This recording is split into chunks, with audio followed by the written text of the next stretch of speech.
اب یہاں پر سورہ فاتحہ کی تھوڑی سی آپ کو تفصیل دیتا چلوں۔ سورہ فاتحہ کی ایک عجیب مربوط تشریح ہے۔ سورہ فاتحہ واقعی عجیب ہے۔ یہ سورت انسان کو مٹی سے اٹھا کر عرش کے نیچے لا کھڑا کرتی ہے، ہمیں عدم سے وجود میں لانے والا، پیدا کرنے والا کون؟ تھوڑا سا دھیان دیجیے گا اس کی طرف، ٹھیک ہے؟ کون؟ اللہ، الحمدللہ۔ پھر ہمیں پالنے والا کون؟ رب العالمین۔ دنیا میں ہمیں تھامنے والا اور چلانے والا کون؟ الرحمن۔ آخرت میں ہم کس کے سہارے ہوں گے؟ الرحیم۔ ہمیں دنیا سے آخرت منتقل کرنے والا اور وہاں ہمیں انصاف دینے والا کون؟ مالکی یوم الدین۔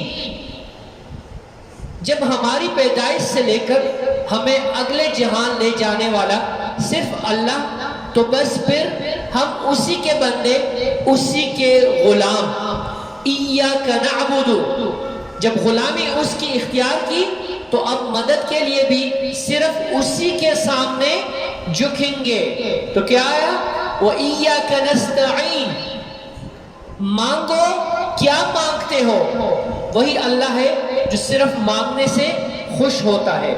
یا اللہ، آپ سے آپ ہی کو مانگتے ہیں، وہ راستہ جو سیدھا آپ تک پہنچا دے۔ اہدنا الصراط المستقیم، اہدنا الصراط المستقیم، اور ہمیں انعام یافتہ افراد میں شامل کرا دے۔ صراط الذین انعمت علیہم، اور ہمیں گمراہی اور آپ کے غضب سے بچا دے۔ غیر المغضوب علیہم ولا الضالین، آمین یا رب العالمین۔ نبی کریم صلی اللہ علیہ وآلہ وسلم نے فرمایا موت کے سوا، سورہ فاتحہ جو ہے موت کے سوا ہر مرض کی دوا ہے۔ کیا ہے؟ سورہ فاتحہ ہر مرض کی دوا ہے، یہ نبی کریم صلی اللہ علیہ وسلم نے فرمایا ہے۔ موت کے سوا ہر مرض کی دوا ہے۔ آپ لوگ جب بھی بیمار پڑ جاؤ، آپ لوگ جب بھی آپ کو کوئی تکلیف پہنچے، جسمانی، روحانی، ذہنی، دلی، آپ صرف 7 مرتبہ، 3 مرتبہ، 5 مرتبہ، 7 مرتبہ سورہ فاتحہ آپ پڑھ لیں، پانی کو دم کرے اور وہ پانی پی لیجیے گا۔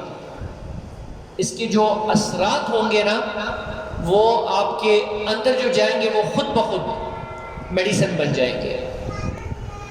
کوئی میڈیسن اس سورہ فاتحہ کا مقابلہ نہیں کر سکتا۔ یہ زبردست قسم کا میڈیسن ہے۔ اس لیے تو نبی کریم صلی اللہ علیہ وآلہ وسلم نے فرمایا کہ موت کے سوا ہر مرض کی دوا ہے۔